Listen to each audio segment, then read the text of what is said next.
They tell us that the strongest evidence of extraterrestrial life so far has been found 124 light years away. 124. But do we really understand what that means? Have you ever stopped to reflect on what a light year truly represents? It's not just a unit of distance, it's an almost incomprehensible stretch between 2 points. Now multiply that by over 100. We're talking about a place far beyond anything we could ever reach, observe directly, or verify with certainty. Nos confunden.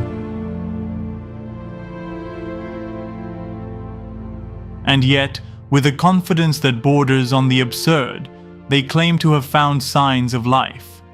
A chemical signature, a trace of gas, a faint signal interpreted from instruments here on Earth. And that is considered enough to suggest life? But at the same time, if someone speaks of life beyond the ice walls, just 8,000 kilometers from where we stand, what's the response? Silence, mockery, automatic denial. Why is it so acceptable to imagine life on unreachable planets and yet so offensive to even consider that there may be other lands, beyond the borders we've never been allowed to cross? Nos confunden. Why is the idea of aliens 124 light years away not called a conspiracy, but the idea of forbidden lands is? Why is a blurry photo of the sky called science, while a hidden map from 19th century explorers is labeled madness? Who decided what can be investigated and what cannot? Who taught us to lift our heads to the stars, but never our eyes toward the ends of the earth? Nos confunden.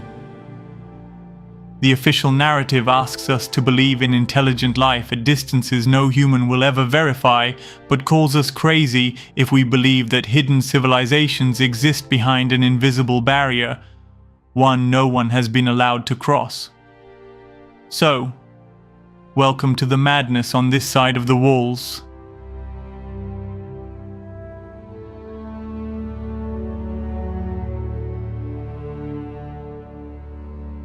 Why do we prefer to imagine life at those unreachable distances, rather than admit the possibility of other humans, ancient and wise, giants, different races and civilizations living on forgotten continents? Why is it more comfortable to accept a molecule detected in a distant atmosphere than to consider ancient cultures who spoke of the Anakim, the ancestrals, and the lands beyond? They taught us to laugh at what's near and to admire what can never be reached. They trained us to applaud impossible theories while we remain silent about evidence we could touch with our own hands. If only they let us cross that wall. Nos confunden. What if all this is part of a design? What if looking up to the stars isn't about scientific curiosity, but rather a method of distraction, carefully installed? What if the real contact isn't up there, but right next to us?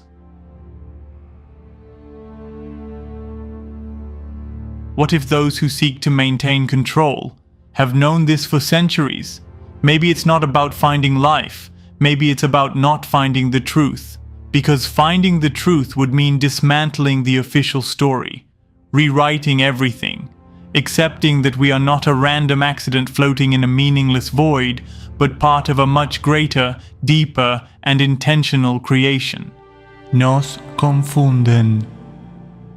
So I ask you, do you really believe they're looking for life out there?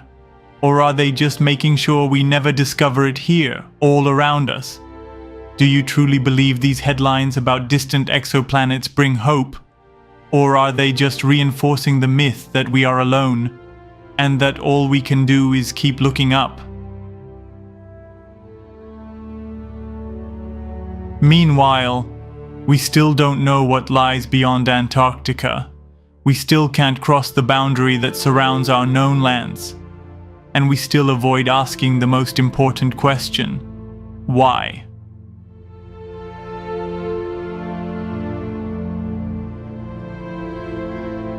I'll just leave these facts here for those who made it this far in the video and might be curious. 1958, creation of NASA. 1959, Antarctic Treaty signed, came into effect in 1961. 1962, Operation Dominic. 1963, the Partial Test Ban Treaty. Nos Confunden. In the end, the real journey was never through the stars, but towards the forgotten edges of our world. Not in rockets, but through the frozen waters, guided by silence and doubt. It was never about reaching the planets, but about daring to walk beyond the lies, to the ice walls, to the border where the stories end and the truth begins. For the real frontier isn't above us.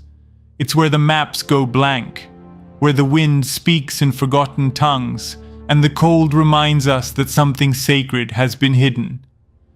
Maybe the stars were just reflections, but the walls, they are real. And behind them, a secret so old, it's waiting for someone brave enough to remember. YouTube channel Nos Confunden.